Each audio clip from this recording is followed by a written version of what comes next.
तो गंगा उल्टी बहने लगी। दरअसल रूस ने तेल खरीदा है भारत से।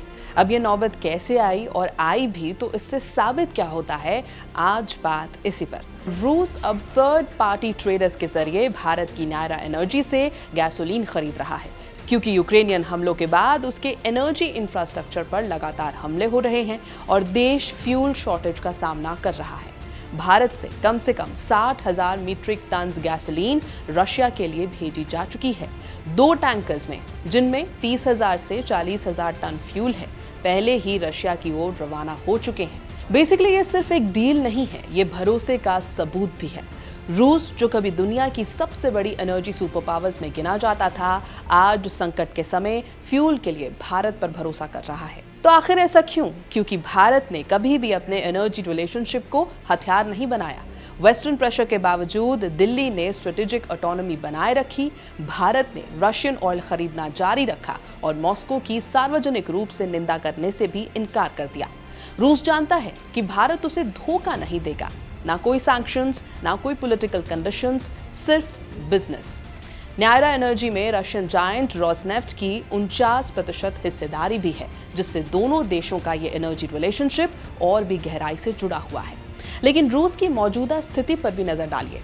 एक ऐसा देश जिसने अपनी पहचान दुनिया के सबसे बड़े एनर्जी एक्सपोर्टर के रूप में बनाई, आज समंदर के रास्ते फ्यूल इंपोर्ट करने को मजबूर है। यूक्रेनियन ड्रोन अटैक्स ने रूस की कई रिफाइनरीज और फ्यूल स्टोरेज फैसिलिटीज को गंभीर नुकसान पहुंचाया, जिससे देश के कई हिस्सों में गैसोलीन की भारी कमी पैदा हो गई।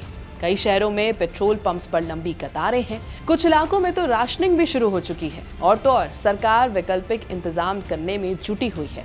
इस युद्ध ने रूस की कई स्ट्रक्चरल वल्नरेबिलिटीज को उजागर किया है। पुराना इंफ्रास्ट्रक्चर, कुछ चुनिंदा रिफाइनरीज पर अत्यधिक निर्भरता और अब फ्यूल इंपोर्ट्स के लिए उस देश पर निर्भर होना जिसे वो कभी अपना जूनियर एनर्जी पार्टनर मानता था।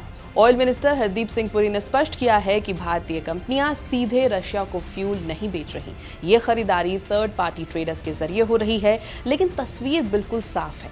जब रूस को तुरंत फ्यूल की जरूरत पड़ती है तो उसकी नजर इंडियन रिफाइनरीज पर ही जाती है, भले ही खरीदारी बैक चैनल्स के जरिए ही क्यों ना हो। तो इससे बड़ी तस्वीर क्या निकल कर आती है? रूस जानता है कि भारत बिना लेक्चर दिए, बिना कंडीशंस लगाए अपना वादा निभाता रहेगा। यही नया वर्ल्ड ऑर्डर है, जहां ऊर्जा शक्ति का असली पैमाना अब सिर्फ तेल नहीं बल्कि भरोसा भी है।